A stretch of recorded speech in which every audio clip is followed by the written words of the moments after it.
अस्सलाम वालेकुम viewers, welcome back to my YouTube channel daily tips with Asma. आज की इस वीडियो में हम आपको बताएंगे अरीश नाम का मतलब क्या है। अरीश नाम का शुमार लड़कों के नामों में होता है। अरीश एक इस्लामी नाम है। अरीश नाम की इब्तदाई तारीख फ़ारसी ज़ुबान से निकलती है। अरीश नाम के अफराद के लिए खुशकिस्मत नंबर 4 माना जाता है। माहिरीन के मुताबिक अरीश नाम के लड़के बहुत मेहनती होते हैं।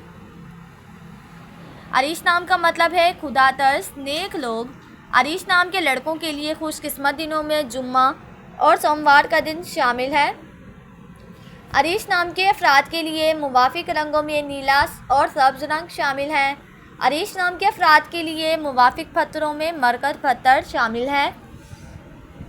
खुशकिस्मती वाली धातों में हिंसों के हिसाब से चांदी शामिल है।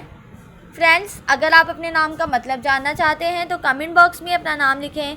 इंशाल्लाह हम आपके नाम की वीडियो ज़रूर बनाएंगे। Thanks for watching. अल्लाह हाफिज़।